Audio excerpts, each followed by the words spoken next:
Los ángulos congruentes son aquellos ángulos que tienen igual amplitud. Para esto es necesario que verifiquemos cuál es la amplitud de cada ángulo. En el caso de este ángulo, su amplitud es de 36 grados. Aquí tenemos un ángulo de 46 grados.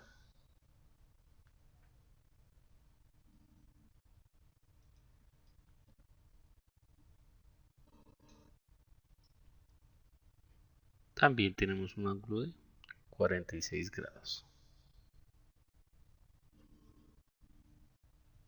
Realizando la notación respectiva, se concluye que el ángulo BAC no es congruente con el ángulo DEF. Como puede observarse, no tienen igual amplitud, mientras que el ángulo HGI y el ángulo FDE sí son congruentes porque tienen igual amplitud.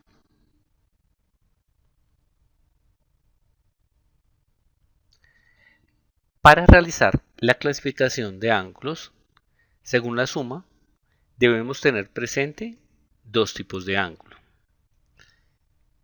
El ángulo recto y el ángulo llano. Recordemos que el ángulo recto tiene una medida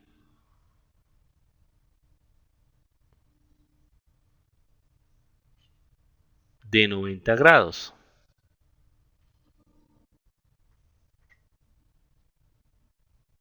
Y el ángulo llano de 180 grados.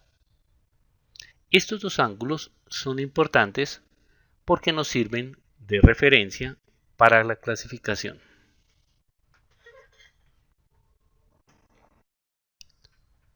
Comencemos con los ángulos complementarios.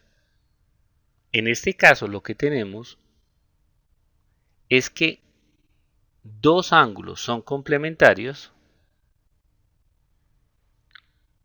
cuando su suma es 90 grados.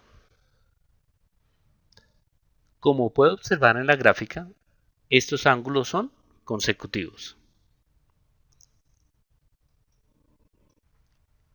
Para determinarlo, verificamos midiendo los ángulos.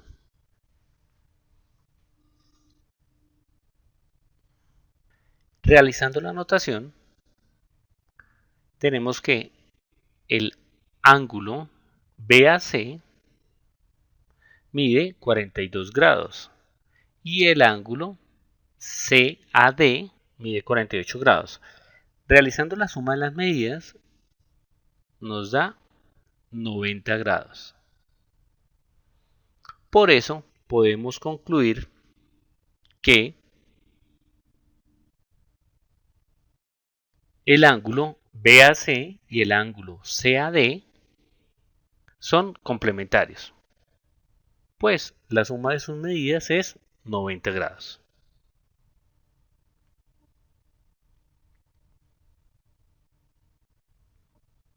Para el caso de los ángulos suplementarios, encontramos que dos ángulos son suplementarios si la suma de sus medidas es 180 grados.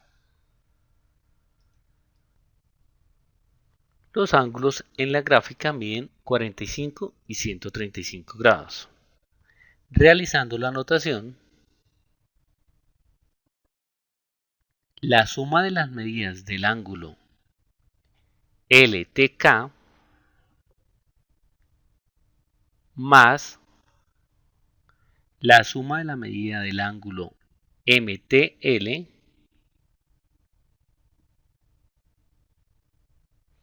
es igual a 180 grados. Esto me permite concluir que